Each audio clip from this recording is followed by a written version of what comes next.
Audiophiles, I'm Jake with Upscale Audio, and here we got my best buddy Jordan. Hey guys, good to see you again. And this is our studio takeover. I've been wanting to be in a video for a long time, and Kevin hasn't let me, but he's not here right now, so it's our video. Woo! So today we're going to be comparing the Cambridge CX100 streamer DAC against not just the Bluesound NODE, but the Bluesound NODE with the S-Booster AIB installed and the 5-volt S-Booster power supply. So we're going to tell you our reference system and the reference tracks that we chose. Then we're going to compare the software, we're going to compare the build quality, and then we're going to compare the sound quality and tell you what we heard. Oh yeah, I'm excited. You ready? I am excited, but one last thing. If you want to see more videos of Jordan and I, go ahead and comment down below and beg for it. You know, we got to give the audience what they want. Like, comment, and subscribe, and smash that like button. Smash it for us, please. Please. Let's dive in. Okay, Jordan, do you want to tell them what our reference system was? Sure. Now, this is super important to disclose because this is what we heard it on. It might not be 100% what you heard it on. That way you can tell if it might have a slightly different tonality than what we discuss here. Now, the products that we did use for our listening tests are the same. We used the speakers from Fine. They are the F501 SPs, paired along with the Prima Luna Evo 100. And the very last thing was the PowerQuest by AudioQuest. Now, entirely excluding cables, our system came out to under 10K. And then we got both CXN100 and our NODE to compare. So the two songs that we selected as our reference track will be linked down below if you want to follow along and listen yourself. It was Lost Angel Nights by James Blake off of the Friends Will Break Your Heart album.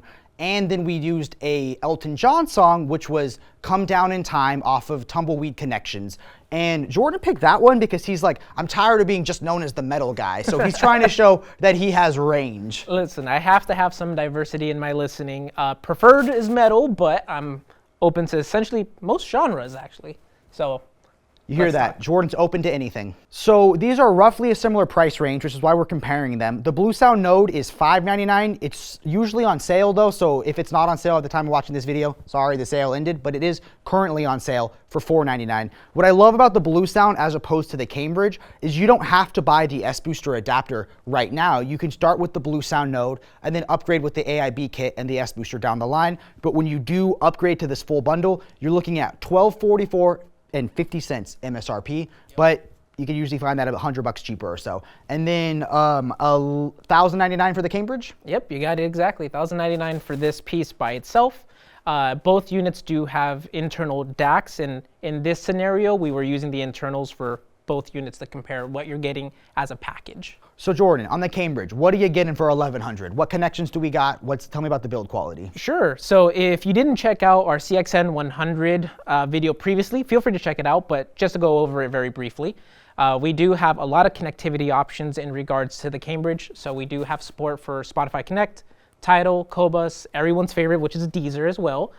We do have Wi-Fi enabled and Ethernet enabled.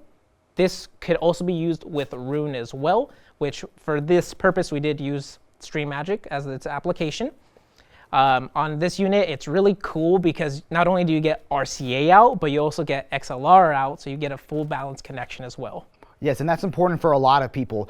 One connection, though, that we aren't going to have on the Cambridge that the Bluesound is going to have, and I'm going to have to give a point in that category, is the Bluesound does have HDMI ARC. So that's important for me because HDMI ARC allows you to use one HDMI cable to connect to your television, and then your TV remote controls the Bluesound as well, so now you're not juggling multiple remotes. So you kind of got to figure out what's right for you. The Cambridge also is going to have a big, gorgeous screen, which is fun for showing album artwork, but the Bluesound is going to have presence control and touch controls. Yeah, 100%, which both are great in their own respects, and by no means any distaste to either one. It's just kind of a preference, right? Yeah, and now moving on from preferences, I have to say I had a lot more experience with the software on the Bluesound. So that uses BlueOS. One thing about Bluesound, why I think the software is so feature-rich and so good for it, is that NAD is a massive company that sells streaming amplifiers of all price range. So they carry that software down to all of the previous models. So it has a much more feature-rich software than a $600 streamer might deserve.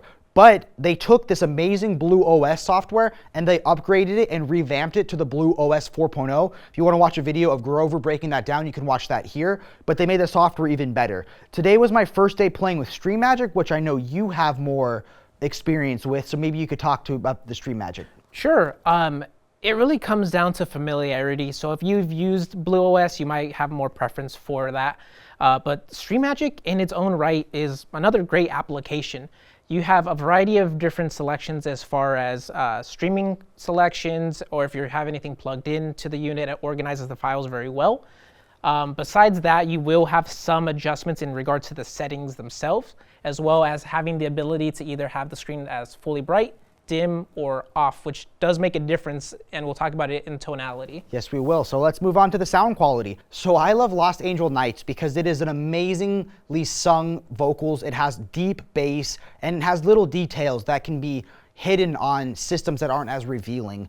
So off the bat, I have to give a huge point to the Bluesound NODE with the S booster, because the bass with that S booster, big, huge toroid, just was impactful and deep. I've noticed blacker blacks and a lower noise floor than I've ever heard the Bluesound perform before. And I was honestly blown away. And when I switched over to the Cambridge, it sounded ethereal, it sounded a little more haunting, but I didn't get that bass that just had a deep impact. Now, when we were doing our reference system, I was like, Jordan, let's plug the subs in. And he was like, no, let's keep it to an under $10,000 system.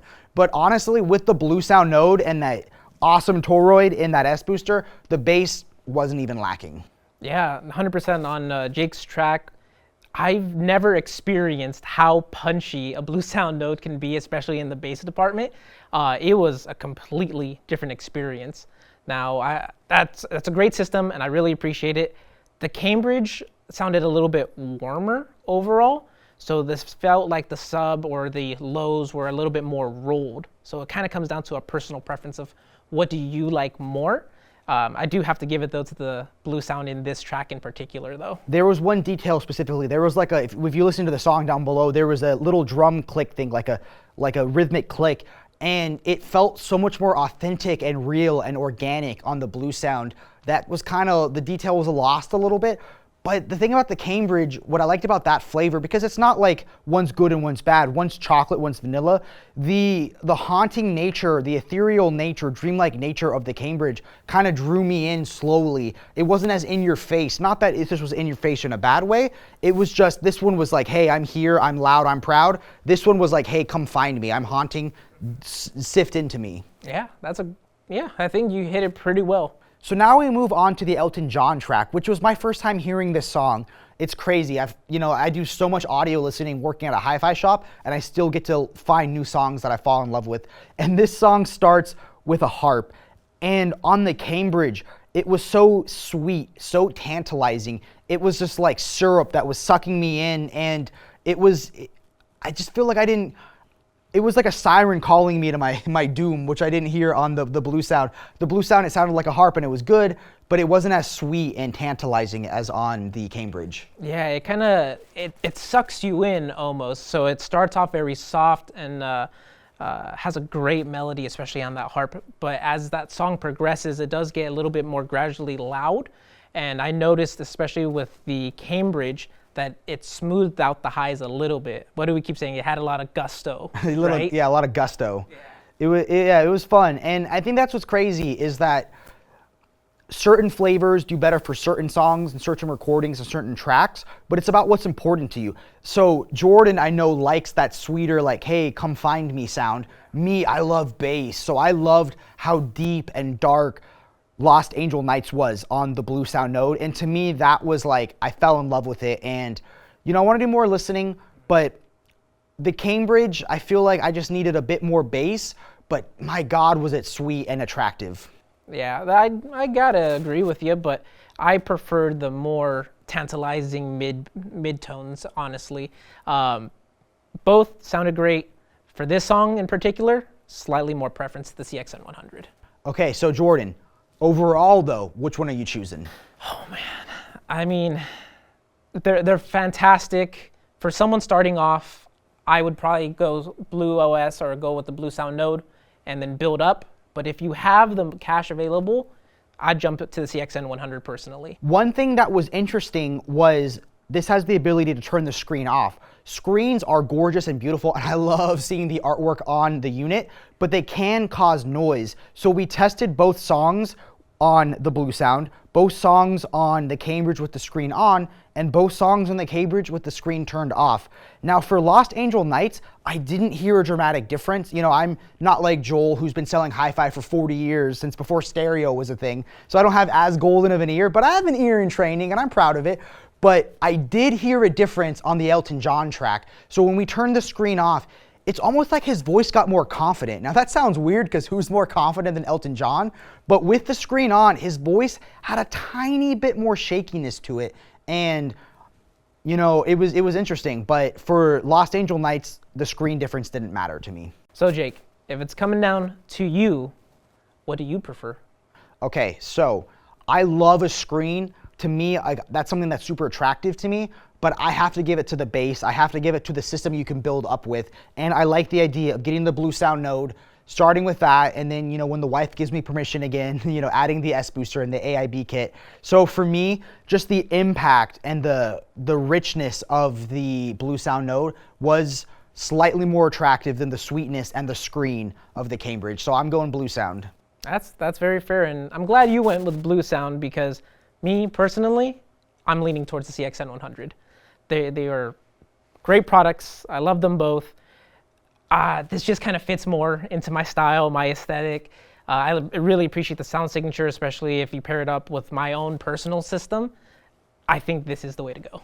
And what I love about both of these streamers is they have DACs built into it, but if you want to upgrade in the future, take it one step further, you can use these just as streamers and get a separate DAC. So I'm all about audio pieces that you can grow into and build with as opposed to one that you're kind of locked into. So these are both awesome. I love that. And I love that we have different opinions. This wasn't scripted. Like, I was prepared to like the Cambridge more because I like screens that much. But I love that we had different opinions because that's the thing about audio. There's 100 different flavors and you just got to know what you like best. So please come for a demo, listen to these, and tell us what you think sounds best. Come give us a call. Now, do you make commission back when you did sales? No, and I don't do sales anymore. I do marketing, and I still don't make commission.